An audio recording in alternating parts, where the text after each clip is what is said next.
नमस्कार दोस्तों, मेरा नाम है साजन श्रीवास्तव और आज का हमारा टॉपिक है आंदोलन। आंदोलन यानी कि कंपन।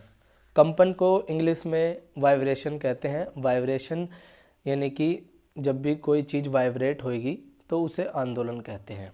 ठीक है, तो चलिए आइए हम इसकी परिभाषा पढ़ते हैं। जब किसी वाद्य के तार पर आघात किया जाता है तो उस समय तार हिलता रहता है। तार का हिलना ही आंदोलन या कंपन कहलाता है। जैसे हम वाद्य यंत्र गिटार को ले लेते हैं, गिटार के तार को हमने छेड़ा तो ये तार हिल रहा है, कम वाइब्रेट हो रहा है ये तार। तो इसी को, ये तार हिल रहा है, वाइब्रेट हो रहा है, इसी को ही आंदोलन कहते हैं संगीत में। अब एक आंदोलन क्या होता है? एक आंदोलन पूरा जब होता है जब हमने तार को हिलाया तो तार ऊपर जाता है, फिर तार नीचे आता है। तार पहले ऊपर जाता है, फिर अपने स्थान पे आता है, फिर नीचे जाता है, फिर अपने स्थान पे आता है।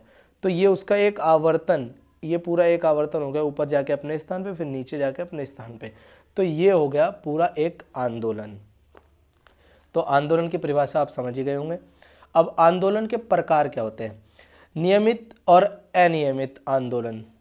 जब किसी ध्वनि के आंदोलन समान गति में होते हैं तो उसे नियमित आंदोलन कहते हैं। और अनियमित जब गति समान नहीं होती है, जैसे कि मैंने इसके तार को हिलाया, ये समान गति में चल रहा है और मैं, ये असमान गति हो गई।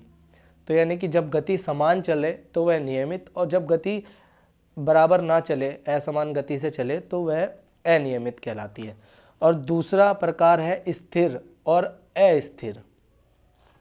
जैसे कि मैंने पहले स्थिर जानते हैं, जैसे कि मैंने गिटार के तार को, तो ये कुछ समय तक बज रहा है, स्थिर है, अपने ये बज रहा है स्थिर, तो ये स्थिर आंदोलन हो गया। और मैंने यही जमीन पे या हाथ पे, जमीन पे करके देखते हैं,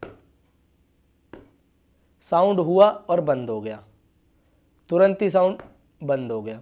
और गिटार में ऐसा नहीं है, ये बज रहा है, तो ये स्थिर हो गया और स्थिर है ही नहीं, जमीन पर बजाने से स्थिर है ही नहीं, तो ये अस्थिर हो गया। तो ये दो प्रकार हैं। तो संगीत में किन दो आंदोलन के प्रकारों को लिया गया है? नियमित और स्थिर, इन दोनों को संगीत में प्रयोग किया गया है। तो आशा करता हूँ आपको ये वीडियो समझ आई होगी, और आपके जो भी डाउट्स हैं आप कमेंट बॉक्स में बता सकते हैं हमें, हम आपके सभी डाउट्स को क्लियर कर देंगे। और बाकी हमारे चैनल को सब्सक्राइब जरूर करें और अपने दोस्तों के साथ इसे शेयर करें। धन्यवाद।